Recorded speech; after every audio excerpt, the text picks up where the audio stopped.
I thought I would share a practice that Alex and I were talking about that would be good for someone who has a lot of kyphosis or sort of stiff sensations in their shoulders, and then helping them connect through the rest of their spine.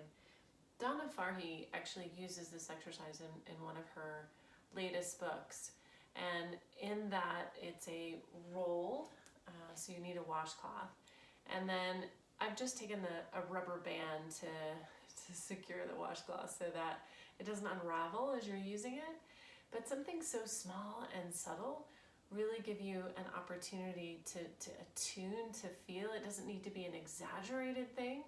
And then the oscillation or the gentle movement along with it will make a big difference. So I'm going to start with my thoracic spine and I'll move all the way down. And so I just come into constructive rest position. And this is going to be in my upper thoracic spine horizontally. And I'll just let my head rest. Ooh, I can already sense that. So the push happens from the feet. So it's a homologous push. And the arms come up, and it's as if my arms were like noodles.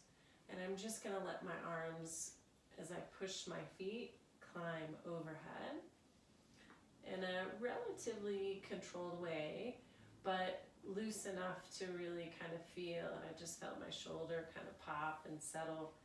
Then I'll take my arms back up, and then I'll add some rotation. So I'll rotate to the right as I'm still pushing, and then I'll rotate over to the left. And then I can keep pushing. I'm going to open my arms out just for a moment because that intuitively feels really delicious. And then I'm going to just scoot. So I push my feet closer to me, but I'm just going to move back a little bit so that I'm gradually moving down the body.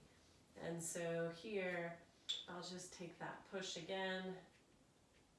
And it's a little stiffer in this area, so I'm going to adjust my feet and keep going and overhead. And I'd probably do this a little bit slower and a little more luxurious. And I'll cross the body and then go the other direction. I'll keep going, and you can, as your body allows, move with your hands as opposed to keeping scooting back. But I'll almost imagine that my pelvis is rotating a little bit forward when I get a little bit lower in toward the lumbar. And when you get to a space in the lumbar when you're doing this that it feels like too big of a gap, you'll begin to extend the legs longer, and then you'll be able to connect the lumbar spine. And you'll just keep going until you get toward the sacrum, and then even extending the legs, adding the pump from the feet and the arms overhead.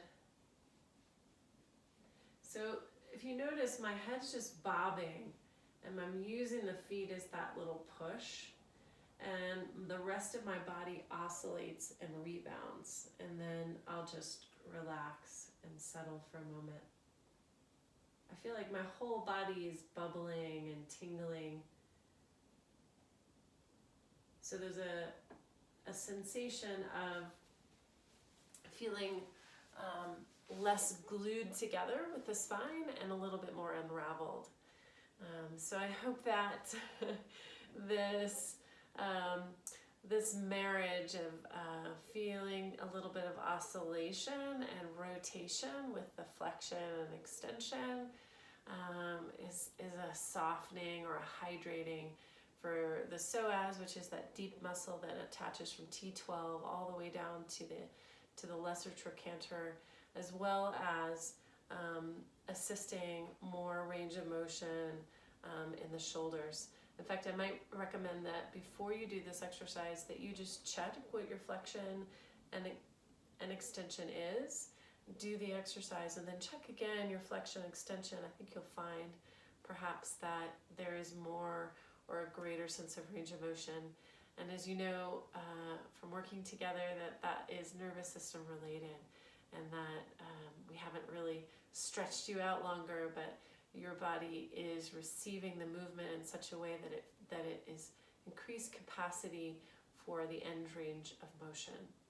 So I look forward to seeing you all again. I hope you have a wonderful time of rest.